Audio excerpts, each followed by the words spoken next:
नमस्कार मित्रों, हमने पिछले वीडियो में वेद और उपनिषद के बारे में संक्षेप में जाना है। आज हम वेद और उपनिषद के प्रमुख अंतरों को देखेंगे। मैंने पहले ही बताया है कि उपनिषद जो होते हैं वेदों के अंतिम भाग होते हैं, इसलिए उपनिषद को वेदांत भी कहा जाता है।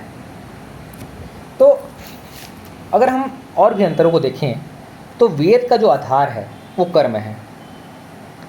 वेद का जो आधार है वह कर्म है। उपनिषद का आधार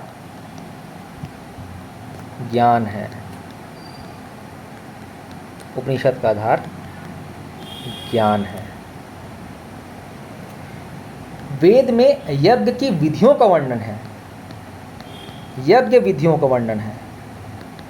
यज्ञ की विधियों का वर्णन है। और उपनिषद में परम सत्ता,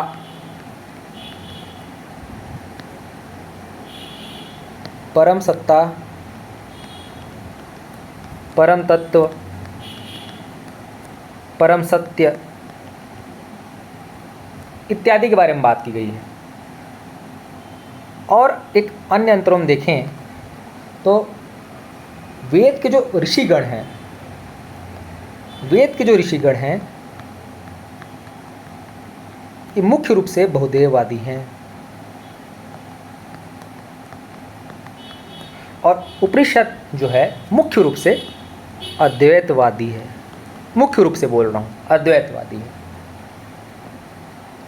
वेद के ऋषियों का केंद्र प्रकृति है। मुख्य रूप से वेद के ऋषियों का केंद्र प्रकृति है। प्रकृति है। जबकि उपनिषद के जो ऋषिगण हैं वे प्रकृति के बजाय आत्मा को केंद्र मानते हैं। आत्मा को केंद्र मानते हैं।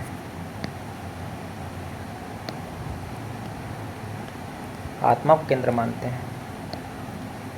वेद के ऋषियों का केंद्र प्रकृति है और जो उपनिषद हैं उनके ऋषियों का केंद्र आत्मा है।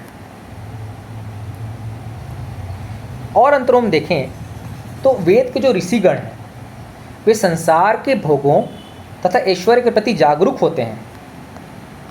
संसार के भोगों तथा ऐश्वर्य के प्रति जागरूक होते हैं।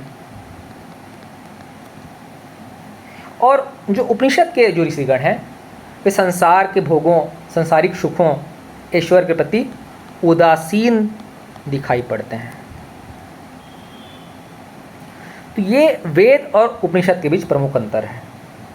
वेद का आधार कर्म है, उपनिषद का आधार ज्ञान है। वेदों में मुख्य रूप से यज्ञ की विधियों का वर्णन किया गया है। उपनिषद परम सत्ता, परम तत्व, परम सत्य इत्यादि के बारे में जानने का प्रयास करता है। वेद के ऋषिगण मुख्य रूप से बहुदेववादी हैं और उपनिषद मुख्य रूप से अद्वैतवादी है। वेद के ऋषियों के केंद्र प्रकृति है जबकि उपनिषद के ऋषियों के केंद्र आत्मा है। वेद के जो ऋषिगण हैं संसार के भोगों तथा ईश्वर के प्रति जागरूक होते हैं जबकि उपनिषद के जो ऋषिगण हैं वे संसार के भोगों के प्रति उदासीन दिखाई पड़ते हैं। ये वेदों तथा उपनिषद के बारे में प्रमुख बातें हैं। बहुत बहुत धन्यवाद यहाँ तक वीडियो को देखने के लिए। मिलते हैं अगले वीडियो में।